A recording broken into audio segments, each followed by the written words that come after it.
I'm not a politician, even though some of you say different. I like to just stir the pot, I guess. This celebration came about because I was sitting here one evening with Tim West, who is the owner, and you're going to meet him in a second, he and his wife, Carolyn. And I was reflecting on what this plantation is, what it was, and the significance of it. And I said, you know, we need to have a Juneteenth celebration. We need to have a Juneteenth celebration here. What a better place to recall how far we've come as a country than to have a celebration here on the grounds of a former plantation. So he said, yeah, go for it. I set about a task. I spent a lot of time in a lot of different churches, especially the black churches. And I tell you what, folks, if you're going to go, you better be ready to stay and pray and sing and clap, and don't expect to go home in an hour. Okay? I enjoyed every minute of it, meeting everybody and inviting them here. Certainly we wished we had the entire backyard full and the parking lot out there would be full.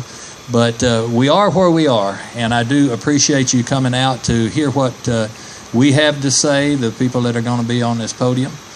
And without further ado, I want to introduce Tim West, who is he and Carolyn own this place now, and he's going to recount the history of where it came from and what it is now. So Tim, come on up here and tell us about it. Make him welcome. Well, we'd like to certainly welcome everyone here. Don't be strangers. We like to have guests all the time. My wife Carolyn, sitting out here under the carport in the red coat. We moved here 15 years ago, and before I tell you the history, I'm going to tell you a few things that happened right when we moved here. And the first one, my wife's not really going to like when I tell this story because she hadn't heard it in a while, but it's pretty good. When we found out that we were going to be able to buy this place, now that was kind of a story in itself, because from the first time we inquired about buying this plantation until we got it, it was nearly 23 years. The lady that owned it and the trust that owned it, they pretty much told us they were in the business of buying, not selling. And so it took 23 years to get them to nod their head in the right direction. But when we found out we were going to get it, Carolyn and I took off, and we spent 2 weeks in New Orleans and other areas down in there looking for furniture of this period. And we've collected this period of antique now for 49 years. And so she says now her furniture's happy because it has some place where it really ought to be. I tell her it's just sitting there. It doesn't know if it's happy or sad. But anyway, when we found out we were going to get it, we came back by here, and we were going to stop, and we were going to measure some of the windows and doors and spacing, and so if we needed something, we'd know the size of it. Well, when we're pulling up, we noticed that one of our neighbors was out across the street, and Carolyn said, "Pull in, let's meet her." So we pulled in, and when we got out, she was kind of giving us a frown, like, "What are y'all doing here?" And we went over and met her and asked her name, and it was Ella Louise Collier. And Ella talked to us for a little bit, and then she said, "You gonna be nice folk?" She said, "If you're gonna be nice folk, I'm gonna love you."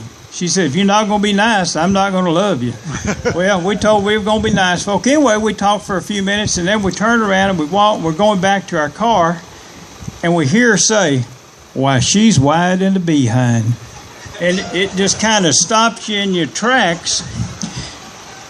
And I was kind of looking out of my eyes at Carolyn, and she was looking at me, and we took about 3 more steps, and then she said, "Why, she's wider than he." So that was our first introduction to Redland. But I'm going to tell you, they're the greatest people. We have met so many. I'll tell you one more really quick story. One of our real good friends is Jesse Caldwell. And Jesse actually lives in Tyler, but he grew up here in Redland. And he was here one day right after church. And I needed to answer a few questions for him. And while I went in my office to get some information, well, he and Carolyn sat there and talked for a minute. And Carolyn asked me, said, well, Jesse, what did you do before you retired? Because Jesse is a young 88, but he's got a sister 102 and one 105, so he's a piker. But anyway, he's 88, and he said, well, I was in the jewelry business. Said I worked for several jewelry stores, the last one being the Jewel Box in Tyler. And she said, well, Jesse said, what did you do? And he said, well, I mainly repaired watches. And she said, would you still do it? And he said, yeah, I do. And she said, well, I gave Tim a watch 2 or 3 years ago, and it won't work. And would you mind looking at it?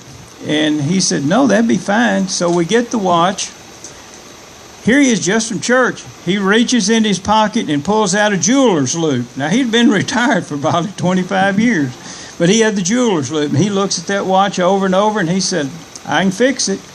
And he took it home, and the next day brought it back, and that sucker hadn't missed a beat. And so that's just the kind of people that we have out here. We have a lot of people that aren't here tonight, that the Hills and the Caldwells, actually, because they had a function they had to go to. But Sherman Jones is one of our real good friends, and Sherman and Jesse actually are both descendants from Al and Peter Hill. Now, Al Hill and Peter Hill were slaves here on this plantation. And Peter Hill was the main slave, and he was also the blacksmith. And we've read several things that he did. And one of the things that I've never seen or heard of in any other plantation, it said that he would make the rings for the horses and all out of metal, but they didn't have a lot of leather, and he would use woven corn shucks to make the bridles. Never heard of that. And we've been in every old plantation from here to Charleston probably 20 times. So it's really, that was kind of an interesting thing. But now Al Hill, he even has a neater story. Al Hill was a school board member of the Redland School here, and he still holds the record of having the most continuous years of service as a school board member in the state of Texas. He was a school board member for 52 consecutive years. Now, see, that gives some of these politicians out here, they're kind of pikers. But Al was there. Anyway, let me give you a little quick history of the plantation. It was built by a man named Burl Hambrick. And the Hambricks originally lived in Virginia. Then they moved to Georgia. And Burl Hambrick actually got married while he was in Georgia. Then he moved to Alabama. And then they came here in 1852 in about 500 acres where we are right now and started this house. And he finished this house in 1854. And by that time, he had amassed a total of 3,300 acres. His property went all the way to the Natchez River, which is about 3¼ miles east of here. And it was a very successful operation until the Civil War broke out. And at that point, Mr. Hambrick, 2 of his sons, and one of his daughter's fiancés, the 4 guys went off to the war. And when they came back, of course, the war was over, and President Lincoln had freed the slaves. And Mr. Hambrick, at that point, deeded 3,100 of his 3,300 acres to his slaves. Wow. And at that point, he and his family moved into Tyler, and he opened a big cotton thread mill. And it was very successful, but only operated about 8 months, because one afternoon it caught on fire and burned to the ground. And it didn't break him financially, but mentally and physically it tore the man up. And he passed away about 8 months later, and that was in 1868. And at that point, his wife and family moved back out here to the plantation, lived here till her death in 1881, and then she left it to her kiddos, and they sold it out of the family in 1890 to some people named Beam. And they owned it from 1890 to about 1906. And in 1906, there was a man from Missouri. His name was Gates. Now, the best we can tell, Mr. Gates was never here on the property. He represented a lot of moneyed people, and they just indiscriminately bought up land all over the country, and this just happened to be 200 acres they bought. And they owned the land until 1952.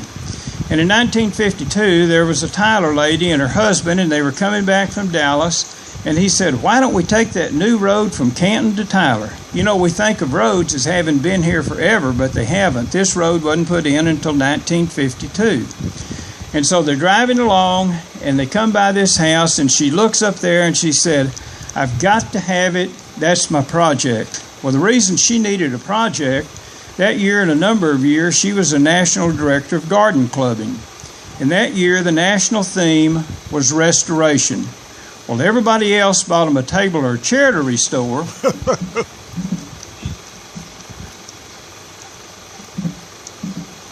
And this is what she bought. I know y'all can't see it, and I'll leave it up here. You need to come look at it. The chimneys had fallen off. All the brick were still here, though, and so she had them re-clean and reuse the brick, because all the brick that's in this house was made here on the plantation. About a half a mile east of here is a little lake, and back behind the lake is a clay pit. And you can go down there even today and dig out clay and pat it into bricks if you were so inclined to. And then one of the columns had fallen off in the front yard, and it was just deteriorating. They shipped it to Atlanta, Georgia to have it rebuilt. And most everything else was pretty much local that she found. And she did her restoration, and she was so proud of herself after she finished. She rewarded herself by taking a trip to Europe. And you're going to get to see what she ended up with after this program. We have a green building down there. You probably saw it when you drove in. I'll have it open after we dismiss here, and y'all need to come by and look at it. Generally, I keep it as a surprise till we get in there, but I'll tell you what it is. It's an exact painting of Da Vinci's Last Supper. It's exact size of Da Vinci's. It's 15 feet tall, 28 feet wide. It's an oil on canvas. It's really an awesome painting. It's been in that building since 1970 or so, 70 something. After they painted it, it took them 2 years to paint it. Then they shipped the canvases to the Tyler Museum of Art and stored it there until she had the building built. And then one of the artists, a man named Goslin, came over and installed it, and it's just stretched over a wood frame like you'd do a small oil in your home. Well, anyway, we came on, they owned, Mrs. Windsor, Gertrude Windsor was the lady, and she owned this property for 47 years. And as long as she owned it, no one lived out here, including her. This was her 200-acre dollhouse. She'd come out and putz around, then go back into town.